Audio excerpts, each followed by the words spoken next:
प्राचीन काल में मद्र देश में परम धर्मात्मा राजा अश्वपति राज्य किया करते थे। बड़े ही सत्यवान थे, जितेंद्रिय थे, दानी थे, धर्मात्मा थे, ब्राह्मण भक्त थे और हर प्रकार से धर्म की रक्षा करने वाले राजा थे। इनकी कोई संतान नहीं थी। कहते हैं जब इनकी कोई संतान नहीं थी तो इन्होंने संतान प्राप्ति की इच्छा से मां गायत्री का अनुष्ठान किया। 18 वर्षों तक महायज्ञ किया और 18 वर्षों तक नियम संयम से व्रत का पालन किया। एक समय फलहार लेते और सुंदर अनुष्ठान दिव्य यज्ञ 18 वर्षों तक इन्होंने माता गायत्री को प्रसन्न किया। तब एक दिन माता गायत्री प्रकट हुई। माता गायत्री ने कहा, बताओ तुम्हें क्या चाहिए। राजा अश्वपति ने कहा कि मुझे एक पुत्र की कामना है, मुझे एक पुत्र की प्राप्ति हो जाए। कहा, आपके भाग्य में पुत्र तो नहीं है, पर आपने मुझे प्रसन्न कर लिया है, इसलिए आपको एक पुत्री की प्राप्ति हो सकती है और वो परम तेजमयी होगी। वो जगत में आपका यश बढ़ाने वाली होगी, आपका नाम उसके नाम से जाना जाएगा। देखिए, हमारे समाज में पुत्रों को श्रेष्ठ माना जाता है, पर ये सोच हमारे शास्त्रों में नहीं है। हमारे सनातन में जितना पुत्र का स्थान है उतना ही पुत्री का भी स्थान है, बल्कि पुत्री का स्थान पुत्र से बढ़ करके है, पर हम इस बात को समझते नहीं हैं। माता गायत्री ने कहा कि वो पुत्री आपका नाम जगत में बढ़ाने वाली होगी, उसके नाम से आप जाने जाएंगे। महाराज जनक सीता मैया के नाम से जाने जाते हैं। महाराज अश्वपति ने कहा, माँ मुझे कोई फर्क नहीं है, मुझे पुत्री रूप में यदि आपका अंश प्राप्त हो तो मुझे स्वीकार है। बड़ी सुंदर एक कन्या का जन्म हुआ। मां के आशीर्वाद से परम तेजमयी कन्या प्रकट हुई, नाम रखा सावित्री। उनका तेज इतना था, उनका सतीत्व इतना था कि उनके तेज के सामने सबकी आंखें झुक जाती थी, कोई उनके ऊपर दृष्टि नहीं डाल पाता था, ऐसा उनका तेज था। सावित्री धीरे धीरे बड़ी होने लगी, बड़े लाड और प्यार से माता पिता ने उन्हें पाला। एक दिन जब सावित्री बड़ी हो गई तो पिता को चिंता हुई कि सावित्री का विवाह करें, पर कोई भी ऐसा वर नहीं था, कोई भी ऐसा योग्य राजकुमार नहीं था जो सावित्री का वरण कर सके। सावित्री के तेज के सामने कोई भी उनके समक्ष खड़ा नहीं हो सकता था। कहते हैं तब एक दिन पिता ने कहा कि पुत्री, तुम अपने योग्य वर की स्वयं तलाश करो, तुम स्वयं चयन करो कि कौन तुम्हारे योग्य है, क्योंकि हमने सारे देश में देख लिया कोई भी ऐसा योग्य राजकुमार नहीं जो तुम्हारे तेज का वरण कर सके। सावित्री मंत्रियों के साथ में राजधानी में भ्रमण करने निकल गई। अनेकानेक तीर्थों में गई, अनुष्ठान करती, स्नान करती, दान करती हुई पूरी राजधानी का भ्रमण किया, पृथ्वी का भ्रमण करने लगी, पर उन्हें कहीं कोई ऐसा योग्य वर दिखाई नहीं दिया। कहते हैं तब एक दिन योग्य वर की प्राप्ति के लिए वो घूमते घूमते तपोवन में पहुंच गई। जब वो तपोवन में गई तो वहां उन्होंने सत्यवान को देखा। सत्यवान जो अपने अंधे माता पिता की सेवा कर रहे थे, लकड़ियां काट करके बेचा करते और उसी से अपने माता पिता की सेवा करते। सत्यवान को देखते ही सावित्री ने कह दिया कि यही मेरा पति होगा, मैंने इसका वरण कर लिया। आसपास मंत्री आश्चर्य में भर गए, अरे राजकुमारी जी, ये तो एक लकड़ी काटने वाला युवक है, इसके अंधे माता पिता की सेवा कर रहा है ये, और एक घास की झोपड़ी है, आप कैसे इसके साथ निर्वहन करेंगी, कैसे इसके साथ रहेंगी, कोई और वर देखिए। कहा नहीं नहीं, मेरे मन ने स्वीकार कर लिया कि ये जो भी हैं यही हमारे पति बनेंगे। इनका परिचय, बोले ये आप लोग जानिए और पता करिए। मंत्री गए, पता किया कौन थे, तो कहा ये द्वितसेन नामक राजा थे जो अपना राज्य हार गए थे और राज्य हार करके वन में आकर के पत्नी के संग में और पुत्र के संग में निवास करते थे। राज्यपाट छूट जाने के कारण, अत्यधिक कष्ट पाने के कारण पति और पत्नी दोनों की, राजा और रानी दोनों की आंखों की रोशनी चली गई, अंधे हो गए। पुत्र का नाम है सत्यवान, माता पिता की सेवा में लगा रहता, जंगल से लकड़ियां काट करके और उसी से जीवन निर्वहन करता। मंत्रियों ने चिंता जताई कि राजकुमारी ने ये कैसा वरण कर लिया। राजकुमारी पहुंची अपने पिता के पास। उसी समय नारद जी का वहां आगमन होता है। नारद जी के चरणों में सर रख के सावित्री ने प्रणाम किया। नारद जी ने आशीर्वाद दिया और कहा, पुत्री आप कहां से आ रही हैं? कहा, महाराज हमें आशीर्वाद दीजिए, हम सारे तीर्थों के भ्रमण करके, पृथ्वी का भ्रमण करके अपने लिए एक सुयोग्य वर की तलाश करके आ रही हैं और आज ही मुझे उस अपने होने वाले वर का दर्शन हुआ है। कौन है वो? तो मंत्रियों ने परिचय बताया और सत्यवान का नाम बताया। सत्यवान का नाम सुनते ही नारद जी एकदम चौंक गए।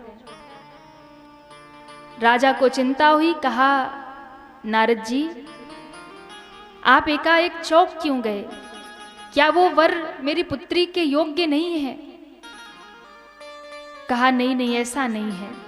सत्यवान जैसा सत्य का आचरण करने वाला धरती पर इस समय कोई नहीं है। सत्यवान नाम इसीलिए उनका है, सत्य का आचरण, धर्म का आचरण करने वाले हैं। सत्यवान का तप और तेज ऐसा है कि चंद्र का प्रकाश भी फीका पड़ जाए। तो फिर क्या कमी है? उनके पास राजपाठ नहीं है, बोले इसकी भी कोई बात नहीं है। उनके माता पिता अंधे हैं, बोले इसकी भी कोई बात नहीं है। वो जंगल में घास की झोपड़ी में रहते, बोले इसकी भी कोई बात नहीं है। तो नारद जी आपको चिंता क्यों है? नारद जी ने कहा, पुत्री तुम अपना विचार बदल दो, किसी दूसरे वर का चयन कर लो। पर बाबा आप ऐसा क्यों कह रहे हैं?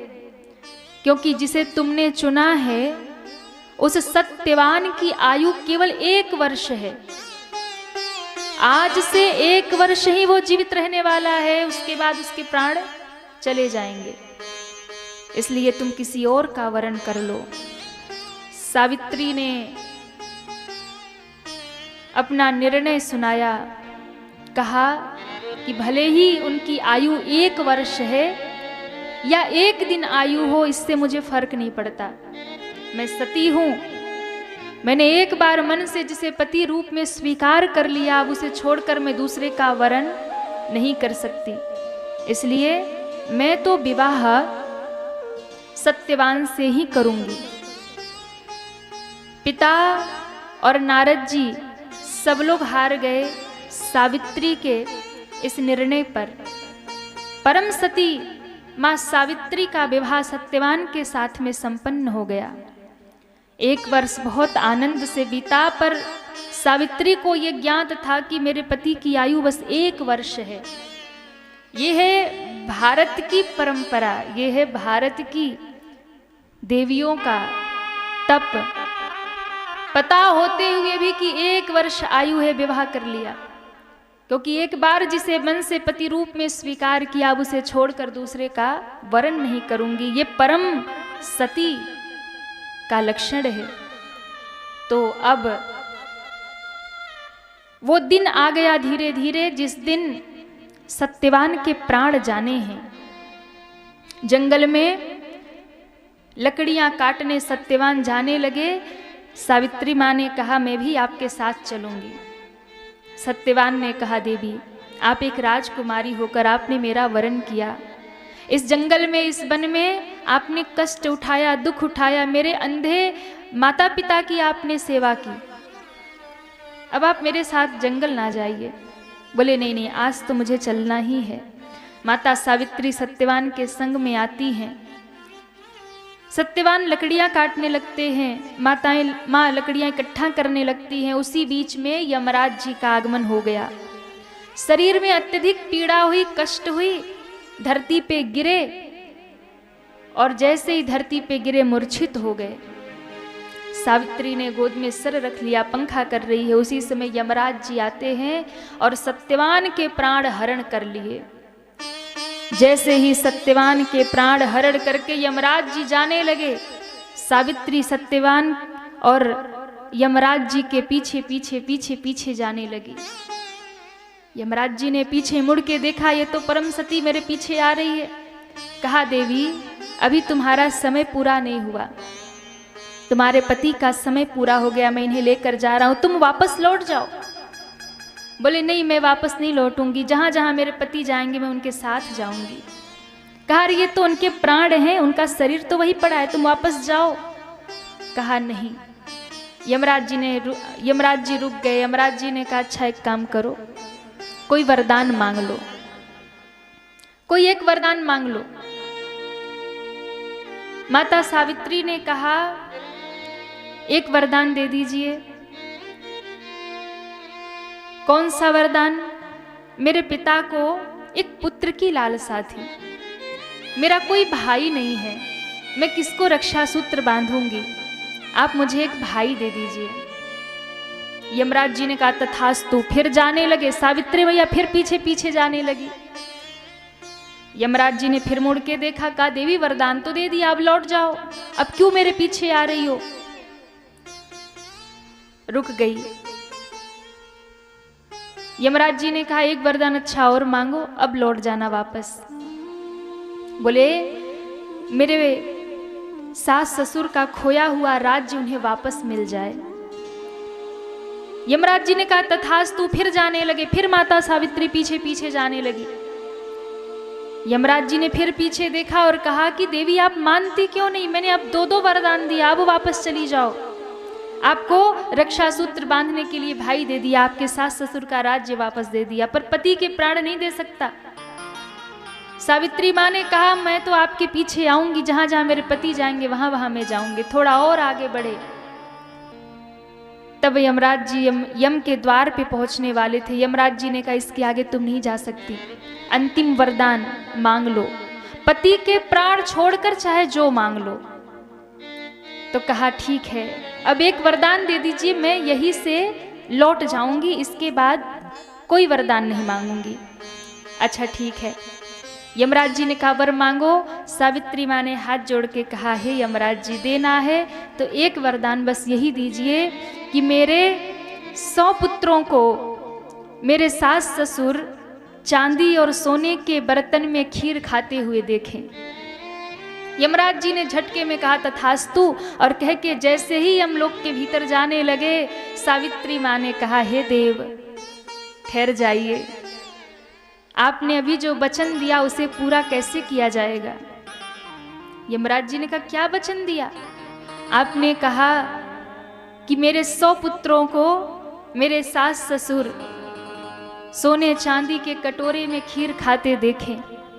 ये कैसे संभव होगा? जब आप मेरे पति को लेकर जाएंगे तो मैं कैसे अपने पुत्रों की माता बनूंगी? इसलिए मेरे पति के प्राण तो वापस देने ही पड़ेंगे। आज यमराज जी हार गए और यमराज जी ने कहा कि धन्य हो देवी, आज आपके तपोबल के सामने मैं हार गया।